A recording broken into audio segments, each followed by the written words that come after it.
안녕하세요, 닥터 비나인입니다. 제가 방금 전에 HCC를 녹화를 했거든요. 근데 다 날라갔어요. 왜 이제 오랜만에 해서 그런가 이게 자꾸 날라가니까 너무 마음이 상하는데 HCC는 나중에 다시 하도록 할게요. 이게 내용이 이렇게 어려울 만한 건 없거든요. 근데 날라갈 줄은 몰랐는데 날라가 버렸습니다. 일단 이것도 날라갈 수도 있는데 한번 열심히 해볼게요. 날라가면 다른 방법을 써보던가 해야죠. 급성 바이러스성 간염으로서는요, 헤파타이티스 A, B, C 다 있죠. 일단 급성 바이러스 감염 자체가 그렇게 어려울 만한 내용은 없고요. 그렇게 또 중요하다고 볼 수도 없습니다. 왜냐면은 크로닉 헤파타이티스가 훨씬 더 중요하거든요. 이제 급성 간염 같은 경우는 이제 제일 많이 나오는 거는 A 바이러스가 제일 많이 나오고 B, C도 많이 나오죠. D랑 E는 사실 뭐 거의 나올 게 없어요. 헤파타이티스 A 바이러스는 뭐 피칼 투 오랄로 감염된다는 거 많이 알고 계실 테고, 네, 그렇죠. RNA 바이러스고, 그냥 걸리면은 그냥 서포티브 케어 해줘야 돼요. 헤파타이티스 B 바이럴 같은 경우는 이 구조를 잘 알고 계시죠? 제일 안쪽에 코어가 있고, 그리고 바깥쪽에 서피스 안티젠이 있고요. 그렇습니다. BV 뭐 그런 것들이 있고. HBs 안티젠이 있으면은 그 간염이 이제 감염이 됐다 우리가 알 수가 있겠고요. 코어 안티젠 같은 경우는 이제 그 서피스 안티젠의 코트에 둘러싸여 있는데 혈액에서 검출되지가 않고, 이게 의미하는 거는 간세포의 핵에서만 발견된다는 거고요. 이 안티젠 같은 경우는 내가 바이러스가 즉 활발한 증식을 하고 있다. 지금 말씀드린 것들은 이제 어큐트 헤파타이티스에서 알아야 될 내용이라기보다 이걸 알아둬야지 나중에 크로닉 헤파타이티스 봤을 때 좀 이해가 좀 잘 되거든요. 그래서 말씀드리는 거예요. 그리고 그 이 안티젠 같은 경우는 바이러스의 활발한 증식을 의미하고 비련의 농도를 반영을 한다. 그래서 하이 인펙티비티다. 네. 예, 그렇습니다. 나온 것들 좀 써줄까요? 비바이럴에서는 HBs 안티젠,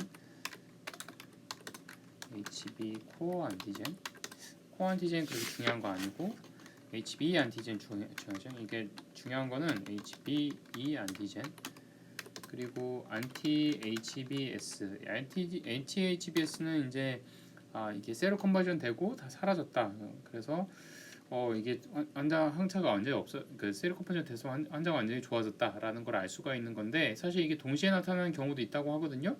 근데 하지만 그렇게 흔하진 않아요. 흔하진 않습니다. 오히려 이게 그 안티젠과 안티바디 사이에 그 윈도우 피리어드라는 것도 있고, 그 동시에 안 나타나는 경우가 있을 수는 있는데, 동시에 나타나는 경우는 이제 뭐 이런 경우가 있다. 한번 읽어보시죠.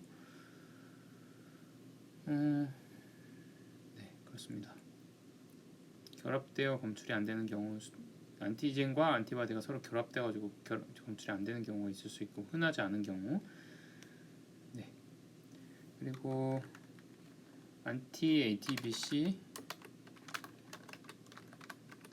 그것도 뭐 그렇게 막 중요하지는 않을 것 같은데, IgM이 중요하죠. IgM은 IgG하고 비교해서는 IgM이 안티바디 HB 코어가 있으면은 이제 급성 감염이라는 것을 시사를 하죠.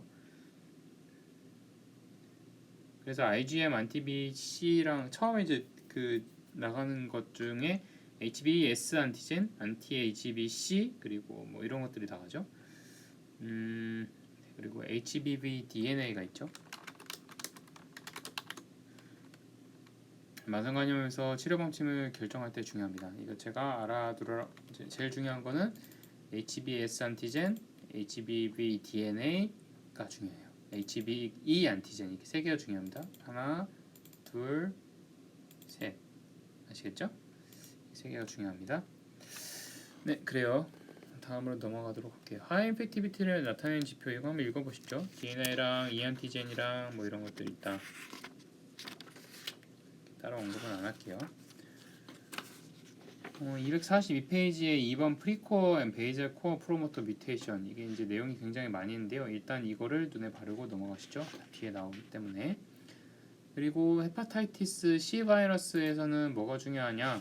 C 바이러스는 이제 그 얼마 전에 뭐 어떤 원주인가요? 그래서 의원에서 주사기 재사용해가지고 그 어큐트하게 HCV가 걸렸던 사람이 있죠. 사실 어큐트 B 바이럴이 이제 어큐트하게 감염된 경우라면 냅두면 낫는 경우가 많이 있는데요.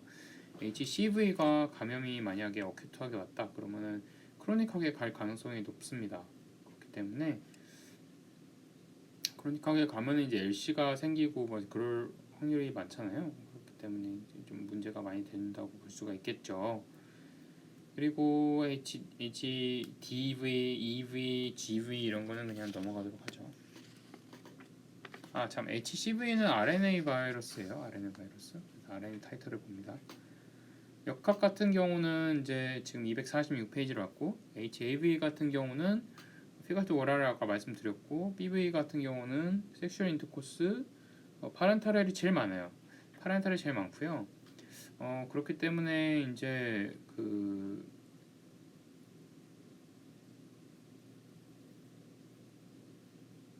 이제 파렌탈로 오고, 지금 우리가 급성 간염하고 이제 이런 얘기가 나오네요. 파렌탈로도 오고, 그래서 이제 90% 이상 만성 보균자로 감염으로 진행을 합니다. CB 같은 경우는 주사막물 남용이라고 제가 말씀드렸고, 임상 양상은 이제 이런 바이러스들 다들 247페이지에서 프리익테릭 황달 전구기가 이제 1, 2주 겪고 황달이 막 생기다가 익테릭 막 걸렸다가 나중에 리커버리를 한다. 하지만 CV는 LC로 갈 확률이 좀 많이 높다. 알고 계시고, 검사 소견은 LFT가 엄청 뜨겠죠? 네, 그리고 INR 늘어질 거고, 이제 헤파타이티스에서 필수 검사 항목 네 가지, 이게 네 가지가 뭐냐면 이제 사실 이게 어떤 바이러스인지 모르니까 우리가 그냥 하는 거예요. 그냥 깔아두는 검사인 거예요. IgM, HAV, HAV를 B, A, B, C를 알아보려고 하는 건데, A를 알아보려고 IgM, HAV를 보고, B 바이럴은 S 안티젠과 코 안티젠의 IgM, 현재 어큐트하게 있는지 보려고 하는 거고, 그리고 HCV는 안티 HCV를 보는 거죠. HBE 안티젠은 왜 아니냐면 이게 감염이 되는지 않는지도 모르는데 처음부터 나갈 건 아니라서 그러는 거예요.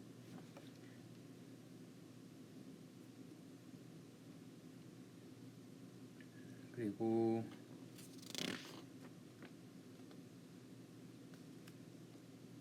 치료는 아까 말씀드렸던 것들, 보존적인 치료를 하고 격리도 필요 없고 안티바이럴도 필요 없고. 근데 급성 C형 간염 같은 경우는 이제 만성 C형 간염처럼 치료를 해줘야 된다. 95% 이상 완치된다. 하지만 대부분 완성화된다. 네, 알고 계시죠?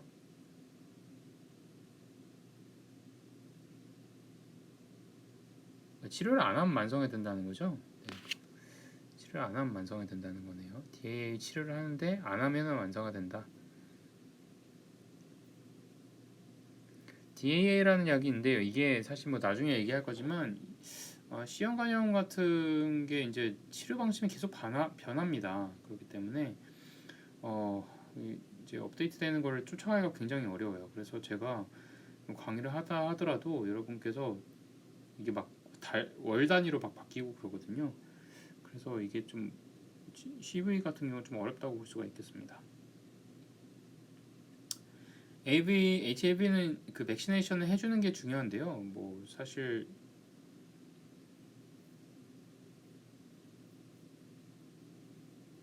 포스트 익스포저 한 다음에 프로필락시스를 해줄 수도 있겠습니다. 의료인 같은 경우라면 당연히 백시네이션 해주셔야 되겠죠.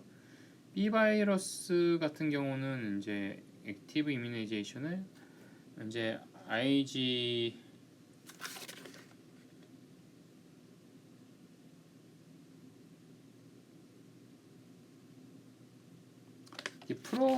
프로필락시스잖아요. 예방 접종이니까 이제 HBS 안티젠과 HBS 안티바디가 둘 다 없다. 그럼 한 번도 들어온 적이 없다는 얘기니까 B형 예방 접종을 해야 되고, 여러분들 만약에 이거 없으면은 인턴 시작하기 전에 반드시 맞으셔야 돼요. 그리고 추가 접종의 적응증은 면역 저하자, 정상인의 HBS 노출 지속. 이게 이제 혈액을 다루는 병원 직원 여기 나와 있죠. 여러분들 같은 사람이에요. HD 환자. HBS 레벨이 너무 낮다. 그러면 추가 접종 해줘야 된다는 거죠. 그리고 노출을 예방으로서는 이제 HBIG를 투여를 이렇게 밀어 넣어주는 거예요. 그냥 이게 전문 시험 많이 안 나와가지고 제가 그냥 열심히 안 봤는데 처음 보는 내용들이 좀 있네요. 헤파타이티스 C 바이러스 같은 경우는 이제 콘돔 써라, 니들 스틱 조심해라, 이런 얘기들이 있고, 네 그렇습니다. 드러그 인듀스드 같은 경우는 제가 좀 넘어가 보면 256페이지에 그 여러 가지가 나와 있는데요. 사실 이제 알아둬야 될 것만 정도라고 한다면은 아세트아미노펜 헤파토톡시시티 정도? 그러니까 타이레놀이잖아요. 타이레놀 죽으려고 많이 먹는 사람들이 많이 있어요. 응급실에 심심치 않게 오거든요. 그런 경우는 이제 뮤테란, N-에스틸 시스테인을 주사로 줘야 되거든요. 근데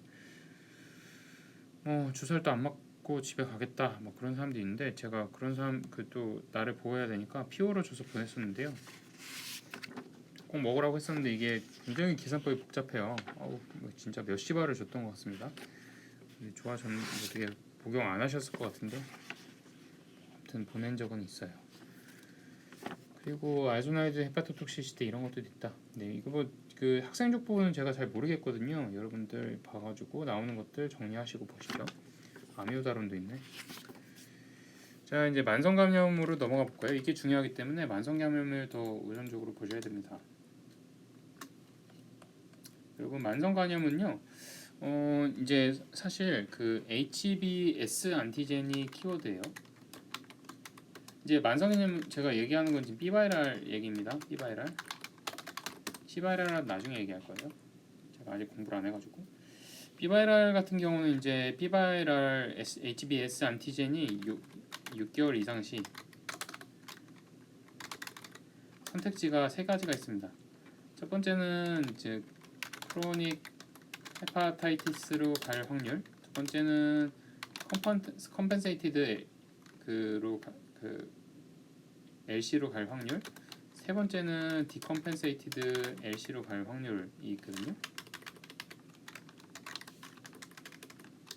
디컴펜세이티드 LC라는 건 LC가 컴플리케이션이 있는 LC를 얘기합니다. 예를 들어서 어사이티스를 말하겠죠.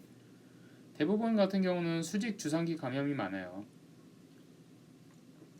주상기 감염 대부분 만성을 합니다. 그래서 엄마가 만약에 B바이럴이다 그러면은 애도 B바이럴이라고 어렸을 때부터 알고 있어요. 일단 그런데 그렇게 주상기로 온 애들은, 자 264페이지 넘어가시죠. 이게 페이즈가 총 4개가 있는데요.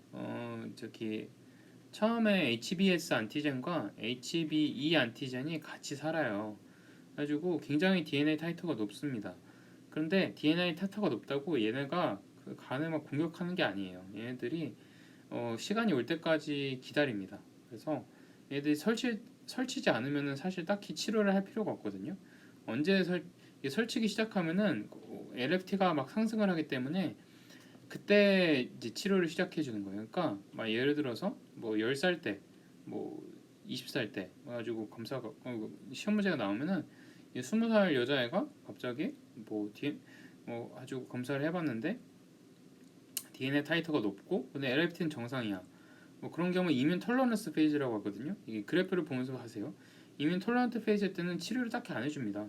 하지만 얘가 설치기 시작하는 이뮨 클리어런스 스테이지가 오면은 이때는 역시 HBS 안티젠과 E 안티젠이 둘 다 포지티브인데, 이때 DNA 타이터가 높을 때 이때 이제 우리가 치료를 해주는 거죠. 엔테카비어, 테노포비어가 초치료제입니다. 그리고 페그 인터페론 같은 경우도 있을 것 같긴 한데 요즘에 그렇게 많이 쓰지는 않고요. 베시포비아 이런 것도 써준다는데 그게 최근에 나온 얘기니까 시험에 나올지 잘 모르겠어요. 이제 이뮨 클리어런스 때 이게 성공적으로 우리가 치료를 할 수 있다면 서로틱한 LC로 가지 않을 텐데요.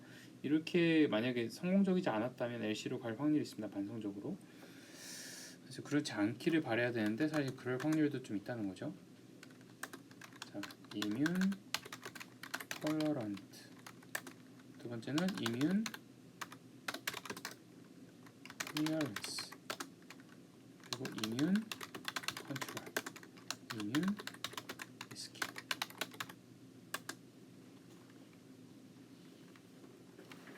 이 네 가지가 있는 거예요.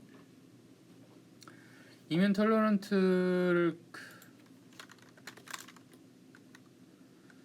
톨러런트에서는 그 HBV 타이터 당연히 높겠죠. 그리고 E 안티젠, S 안티젠 둘 다 포지티브고, 클리어런스 역시 마찬가지고.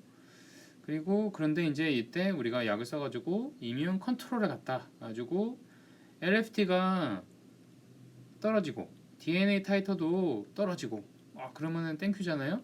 이 상태로 계속 갈 수 있으면 좋은데 노인이 돼서 다시 그 이뮨이 이스케이프를 해버리는 겁니다. 이스케이프 탈출을 해버리고, 이때는 이제 E 안티젠은 네거티브인데 S 안티젠은 여전히 바이러스의 형태를 잘 생각해 보세요. 이 S 안티젠이 저기 포지티브가 되고 DNA 타이터가 다시 높아졌다. 이러면은 이때부터 이렇게 되면은 이제 거의 막장이기 때문에 LC로 갈 확률이 높고 HCC로 갈 확률도 높습니다. 이때도 역시 치료를 항바이러스제로 치료를 해주는 거예요. 그러니까 여러분, DNA가 높다고 반드시 치료를 해주는 것은 아니고, 이게 만약에 그 이제 클리어런스나 이스케이프 같이 얘가 설치기 시작하고 LFT가 뜰 것 같다라고 생각이 되면은 우리가 그때부터 그 치료를 고려를 해주는 겁니다. 문제가 많이 나오는 게 톨러런트 페이즈일 때 DNA 타이터도 없다고 아이고 놀래라, 치료해줘야 되는 거 아니야? 라고 생각하지만 사실 그게 함정이라는 거, 그런 경우 시험 문제에 많이 나올 수가 있겠고요. 네, 그렇습니다. 그리고 이뮨 컨트롤 때도 냅둬도 되겠죠. 그 HB 저기 이뮨 톨러런트와 클리어런스를 구분을 어떻게 하느냐? 둘 다 DNA 타이터도 높고 S 안티젠 높고 E 안티젠 높은데 어떻게 구분을 하냐? LFT로 구분을 하면 돼요.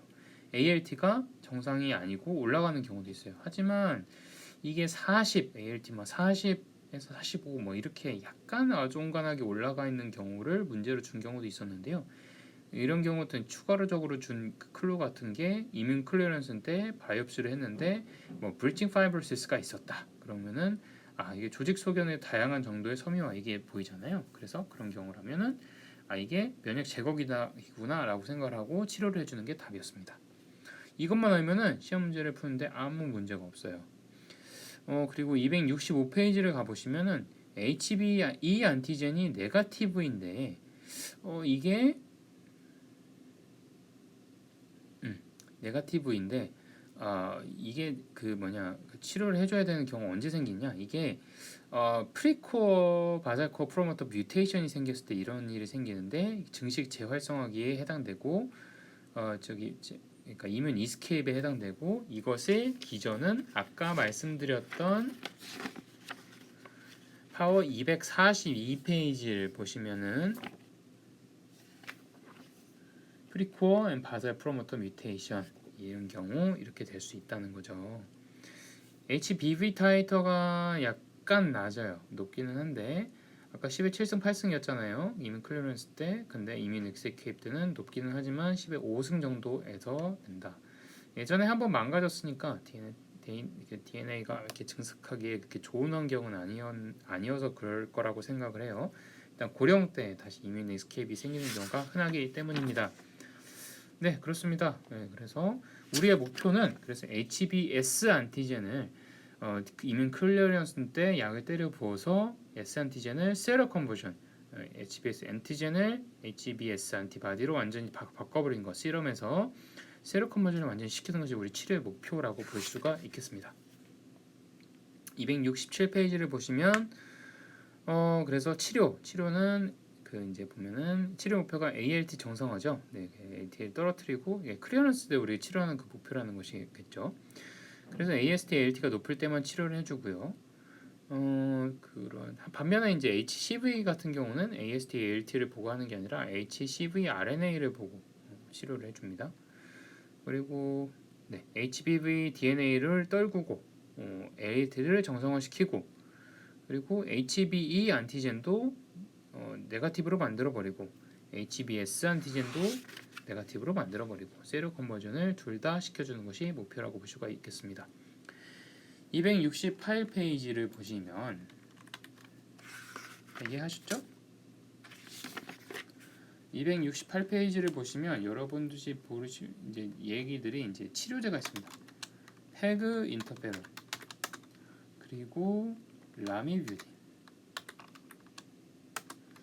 그리고 아데포비오 엔테카비오 테노포비오 그리고 베시포비오가 있는데요.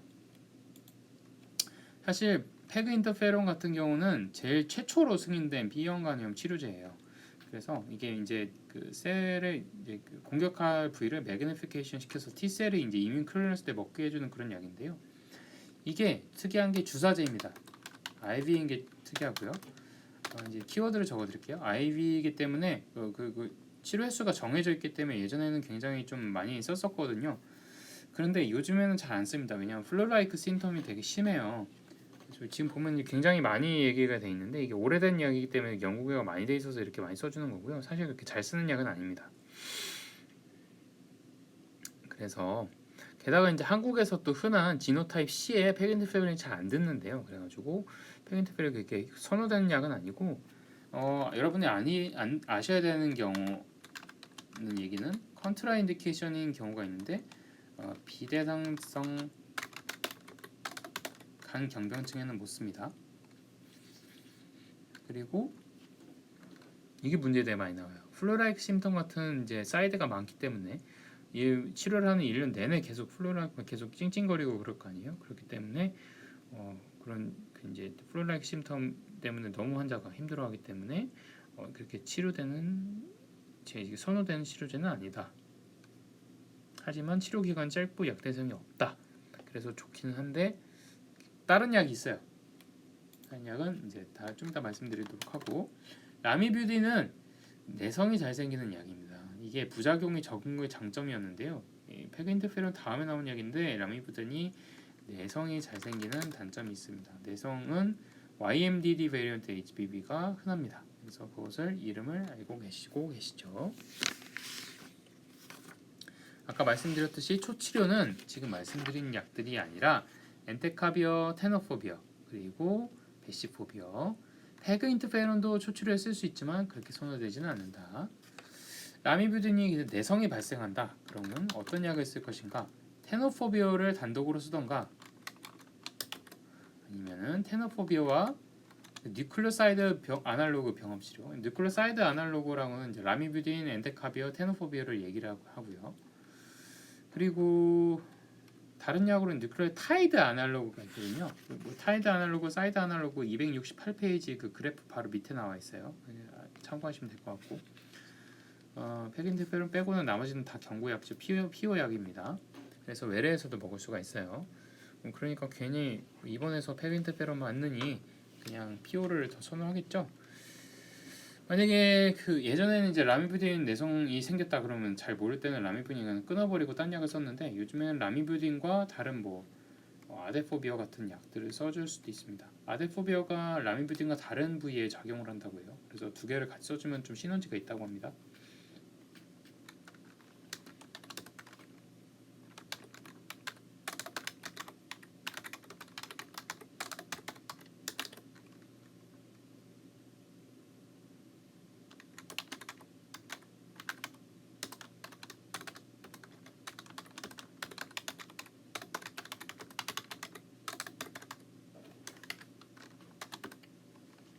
아데포비어 같은 경우는 부작용이 가장 이게 좀 치명적이에요. 네프로 사이드 이펙트가 네프로톡시시티가 있는데요. 이게 네프로톡시시티 이게 효과는 엄청 좋은 약인데 네프로톡시시티가 있어가지고 잘 안 씁니다. 네프로톡시시티를 줄여보려고 약을 용량을 줄였더니요. 네프로톡시시티 AKI가 잘 안 생기기는 하는데 그 대신 효과가 없어졌어요. 효과가 없어졌다는 게 아니라 내성이 많아졌어요. 그래가지고 아데포비아 같은 경우는 잘 안 쓰는 약입니다. 초치료는 아까 말씀드렸듯이 엔테카비어, 바라크로드라는 약이고요. 이게 근데 이것도 역시 내성 발생률이 높습니다. 그래서 만약에 내성이 생기면 테노포비아나 아데포비아를 잘 써주고요. 초치료 때 써줄 수 있는 좋은 약입니다. 선생님 이제 이게 내성이 라미뷰딘하고 같은 부위를 뭐 공유하나 뭐 그럴 거예요. 그래가지고 라미뷰딘 내성이 있는 사람은 엔테카비어 내성도 잘 생긴다. 테노포비어 같은 경우는요, TDF라고 제가 계속 썼던 게 이제 다이소프록시 퓨마라이트라는 약이기 때문에 비리아드라는 약이고요.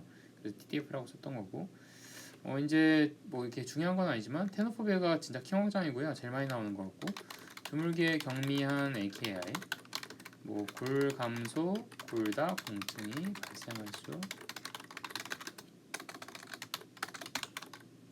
있습니다. 베시포비어는 이제 이것도 이제 최근에 나온 약이라고 하고 아직까지 내성이 없다고 하고 근데 연구가 그렇게 많이 되어 있지는 않아요. 클레비딘이 있는데 이제 마이오파시가 부작용이 잘 생긴다고 하는데 그 정도만 알고 계시죠. 그리고 이제 그 비바이럴 할 때는 글루코콜티코이드, 스테로이드는 써주면 안 돼요. 자 그리고 이제 문제 많이 나오는 거는 임신 시에 쓰는 약이 뭐가 있느냐? 임신 시에 쓸 수 있는 약은